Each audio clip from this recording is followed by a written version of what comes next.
Welcome class 8th in today's class. Students, as you know, in our previous class we have completed first term syllabus. हमने हमारे previous class में first term syllabus सारा complete कर लिया है and we have also discussed all book exercises in our classes, and today we will continue our study with discussion of book exercises of activity chapters. आज हम जो हमारे activity chapters थे human resources from geography, British and education and British rule from history, and the Indian criminal justice system from civics, है ना। तो आज हम इन 3 चैप्टर्स के बुक एक्सरसाइजेस को डिस्कस करेंगे जो हमारे एक्टिविटी चैप्टर्स थे। ओके, तो so let's start. First, we will discuss our history activity chapter, education and British rule.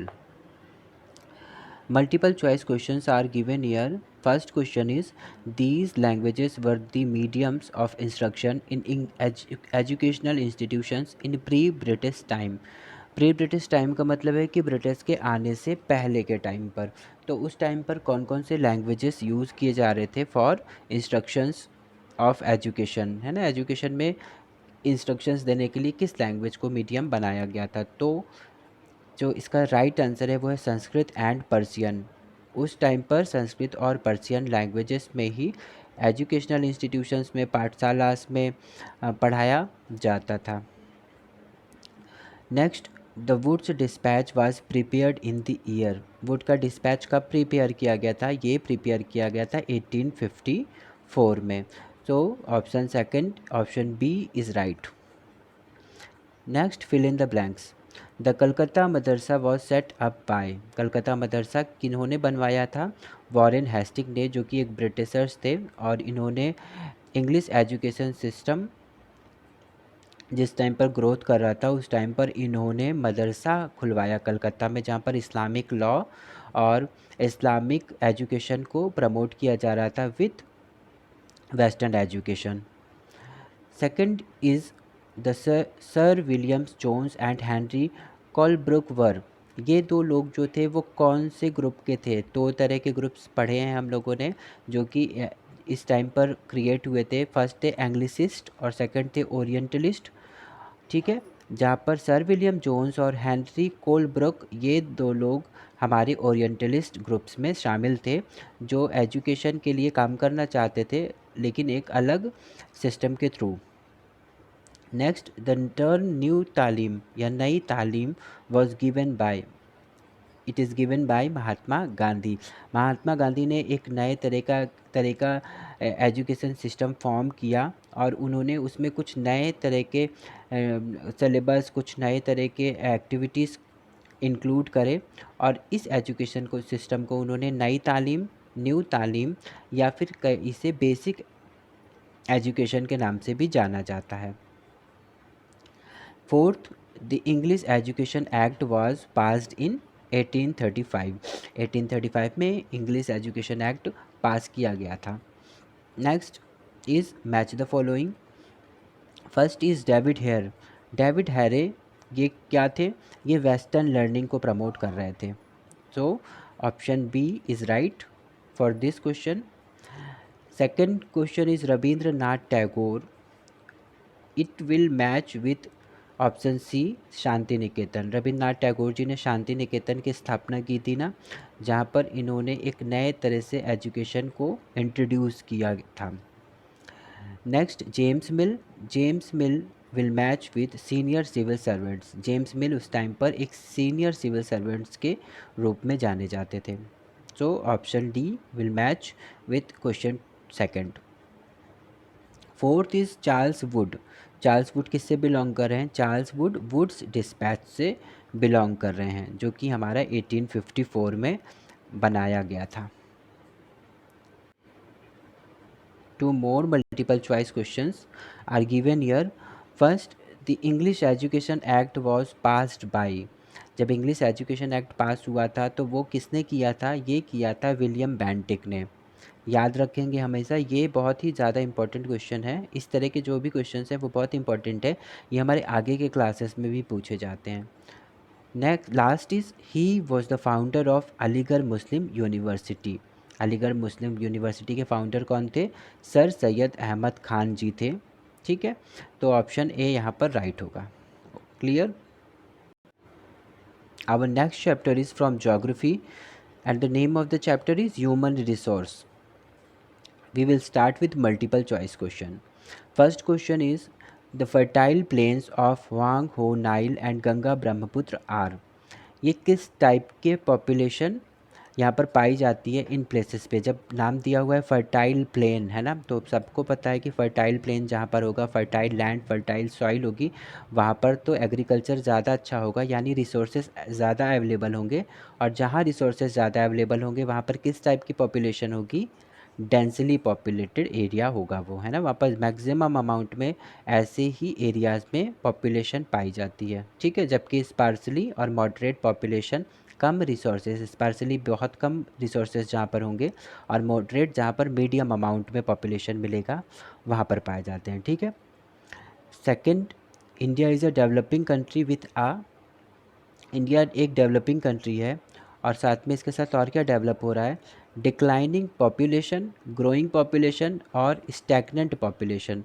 तो यहाँ पर ऑप्शन बी राइट होगा, India is a developing country with a growing population. Next, fill in the blanks. Dash is the movement of people in and out of an area. ये एक ऐसा movement जहाँ पर एक कोई भी पीपल, एक पर्सन एक प्लेस से दूसरे प्लेस पर मूव करता है, ऐसे मूवमेंट को माइग्रेशन कहा जाता है ना, माइग्रेट करना, एक जगह से दूसरी जगह मूव करने को माइग्रेशन कहते हैं। Second question is a country's population is counted through a process termed as. जब किसी भी कंट्री की पॉपुलेशन को काउंट किया जाता है ना, सर्वेस के थ्रू ये सारा काम किया जाता है, तो इस प्रोसेस को क्या कहा जाता है? इस प्रोसेस को सेंसस कहा जाता है। तो यहाँ पर हम सेंसस फिल करेंगे। Third question is the polar lands of Antarctica and the tundra regions are which type of population? यहाँ पर किस तरह की पॉपुलेशन पाई जाएगी? पोलर लैंड और अंटार्कटिका, टुंड्रा रीजन्स, ये कैसे प्लेसेस हैं? ये रीजन्स बहुत ज़्यादा कोल्ड, यहाँ पर एक्सट्रीम कोल्ड पाया जाता है ना, तो ये इसका मतलब है कि यहाँ पर जो वेदर कंडीशन है वो फेवरेबल बिल्कुल नहीं है ना, तो यहाँ पर बहुत कम अमाउंट में पॉपुलेशन मिलेगा। इसलिए यहाँ पर हम जो वर्ड यूज़ करेंगे, फिल करेंगे, वो होगा स्पार्सली, है ना, क्योंकि ये रीजन्स में स्पार्सली पॉपुलेशन पाई जाती है। Fourth question, plateaus are less populated in comparison to plains. Plateaus में प्लेन्स के कंपैरिजन में कम अमाउंट में पॉपुलेशन मिलती है। प्लेन्स में सबसे ज़्यादा यानी डेंसली पॉपुलेटेड एरिया हमारा प्लेन होता है, उसके बाद ही दूसरे और एरियाज़ हैं जहाँ पर पॉपुलेशन का अमाउंट कम ही मिलेगा प्लेन से। ठीक है। Next, match the following. Diamond mines, it will be match with option c South Africa. Diamond mines South Africa में पाया जाता है। Oil refinery Barauni, option a will match with question second. Third, 1921 to 51, ये इस time पर ये किससे के साथ मैच कर रहा है? ये 77.04% एक अमाउंट बताया जा रहा है यहाँ पर पॉपुलेशन से related. And fourth question, literacy rate of sorry question third, 1921 to 51 phase of steady population growth. ये वो टाइम पीरियड है जिस टाइम पर पॉपुलेशन का ग्रोथ बहुत ज़्यादा हुआ था हमारे इंडिया के अंदर। ठीक है। नेक्स्ट क्वेश्चन 4 है, जो कि लिटरेसी रेट ऑफ इंडिया है 77.04% है ना, ये हमारे इंडिया का लिटरेसी रेट बताया गया है। वो clear? Next, multiple choice question, what is the average density of population of the world? अगर हम वर्ल्ड के पॉपुलेशन के को एक एवरेज मान के चलते हैं तो 45% पर किलोमीटर स्क्वायर पर पाया जाएगा। ठीक है, एक जो एवरेज माना गया है कि लगभग इतने अमाउंट में लोग, या एक जो डेंसिटी है, एवरेज डेंसिटी है, वो यही मानी जाएगी, यानी हमारा ऑप्शन ए राइट है। Clear? Our next chapter is the Indian criminal justice system from civics. So we will start with multiple choice question. First question is, which of the following is true about the procedure called the DK Basu guidelines?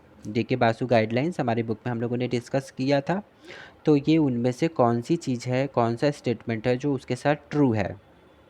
First, the supreme court has laid down the procedure known as DK Basu guidelines for the police. एक guideline दी गई है DK Basu guidelines में, जहाँ पर बताया गया है कि पुलिस का प्रोसीजर क्या होगा और उसी के बेसिस पे काम होता है, ये ट्रू है। या फिर all people officials need to follow the DK Basu guidelines when making an arrest and detention. हर पुलिस ऑफिसर को DK बासु गाइडलाइंस को फॉलो करना पड़ेगा अरेस्ट करने के टाइम पर। जो भी चीज़ें बताई गई हैं, जो भी गाइडलाइंस बताई गई हैं, वही फॉलो करना होगा। इनमें से कौन सा स्टेटमेंट ट्रू है? तो यहाँ पर both A and B are true, both are true about this question, है ना। DK बासु गाइडलाइंस के अनुसार उसके अकॉर्डिंग ये दोनों ही ऑप्शन सही हैं, तो हमारा ऑप्शन सी राइट होगा। Next, what should be the quality of a public prosecutor? अगर कोई पब्लिक प्रोसिक्यूटर है हमारे पास, तो उसकी क्या एक क्वालिटी होनी चाहिए उसके अंदर? First, he should be biased, he should not present all perspective of a case justly so that the court can pass a fair judgment, or he should present all facts evidences collected by police and examine all witness so that the truth is revealed। तो clear है ना, यहाँ पर option C right है, क्योंकि कोई भी public prosecutor की ये क्वालिटी होनी चाहिए कि वो हर फैक्ट, हर एविडेंस और पुलिस ने जो भी कलेक्शन किया है एविडेंसेस का, उनको एग्जामिन किया है, उनके बेसिस पे वर्क करें, है ना। मतलब आप खुद को दिखाए, अपना उसका जो भी ड्यूटी है वो करें, ताकि जो सच्चाई है वो रिवील हो सके, है ना। तो यहाँ पर ऑप्शन सी हमारा राइट होगा। Next, tick who perform the following functions. First is catches a 5 members gang who stole car from Ashok Nagar.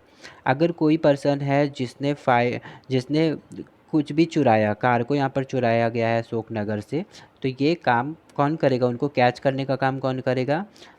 It will be done by police ये काम करेगा, ठीक है। Second, grants a bail in case of non bailable offence.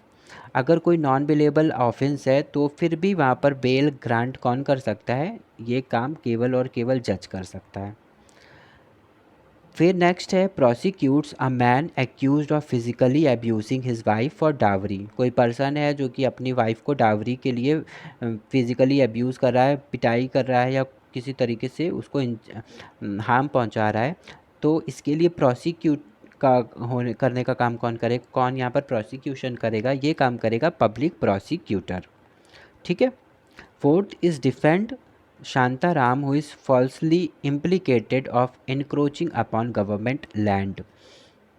अगर कोई है person जो कि गलती से किसी तरह का उसके साथ कुछ हो गया है ना, तो उसके लिए उसको डिफेंस कौन करेगा? उसको डिफेंड कौन करेगा? ये काम करेगा डिफेंस लॉयर, ठीक है। तो यहाँ पर हम सही जगह पर टिक कर लेंगे इस चीज़ को।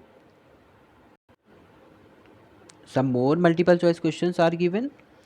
What is the role of police in investigating a crime? जब भी कोई क्राइम की इन्वेस्टिगेटिंग की जा रही है, तो पुलिस की रिस्पॉन्सिबिलिटी यहाँ पर क्या है?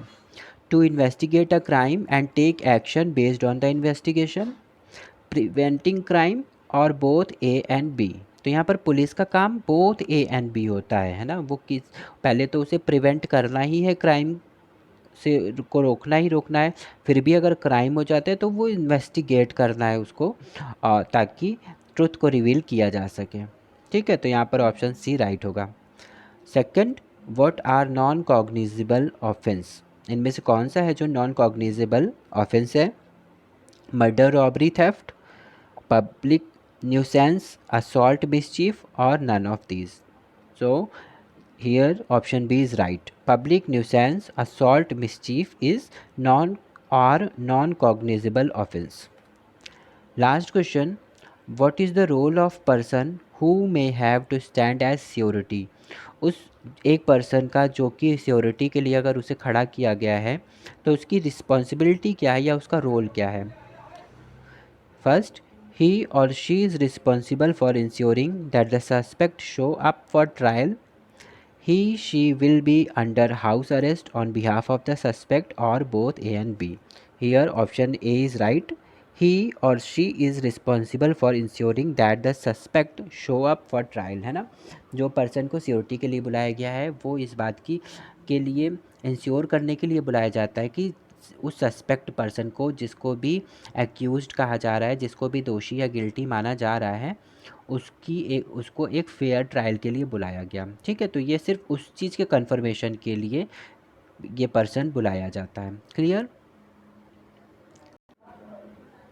Clear students. तो ये था हमारा एक्टिविटी चैप्टर के बुक एक्सरसाइजेस का डिस्कशन। हम लोगों ने नोट्स पहले ही प्रोवाइड करा दिए हैं और सारे नोट्स आप लोगों को मिल चुके हैं और कॉपीज़ भी कंप्लीट हो चुकी हैं। बहुत से लोगों की कॉपीज़ चेक करने के लिए भी आई। अब यहाँ पर हमारा टर्म 1 का पूरा सिलेबस यहाँ पर कंप्लीट हो रहा है। अब नाउ योर ड्यूटी स्टार्ट्स, है ना। अब तुम्हारी ड्यूटी स्टार्ट हो जाती है और प्रिपेयर करने की रिस्पॉन्सिबिलिटी एग्ज़ाम के लिए, वो सब कुछ अब करना शुरू हो जाना चाहिए। तो पूरे पेपर का पैटर्न सबको पता हो चुका है, सब कुछ बताया पहले से भी जा चुका है। तो अभी बुक एक्सरसाइजेस, हर तरह के questions, long short, very short, very long, जितने भी तरह के क्वेश्चंस यहाँ पर हमारे बुक में मिलते हैं उनको, और बहुत से कुछ ऐसे क्वेश्चंस भी होंगे एग्ज़ाम के में एसएसटी के, जहाँ पर सेल्फ फ्रेम्ड भी क्वेश्चंस दिए जाएंगे, जहाँ पर बुक में से भी क्वेश्चंस फ्रेम किए जाएंगे और वो भी तुम्हारे एग्ज़ाम्स में होंगे, है ना। तो यहाँ पर क्या करना है, यहाँ पर अपने बुक को बहुत डिटेल में पढ़ना है, इंपॉर्टेंट पॉइंट्स को अंडरलाइन करना है, मार्क करना है, जैसा हमने पहले भी बताया हुआ है। तो सारी चीज़ें करते हुए बहुत से एक्स्ट्रा क्वेश्चंस भी तुम लोग फ्रेम करते हो, है ना, होमवर्क में। तो उन एक्स्ट्रा क्वेश्चंस को जब भी फ्रेम किया गया होगा तो वो अभी हमारे एग्ज़ाम टाइम पर बहुत हेल्प करने वाला है। ठीक है, तो इस तरह से हम हमारे एग्ज़ाम की तैयारी करेंगे। क्लियर। तो यहाँ पर अब हमारी जो क्लासेस होंगी, regular classes will be continue after our term 1 examination. Okay, तो now we will meet in our next class after term 1 exam. Till then, take care and have a nice day.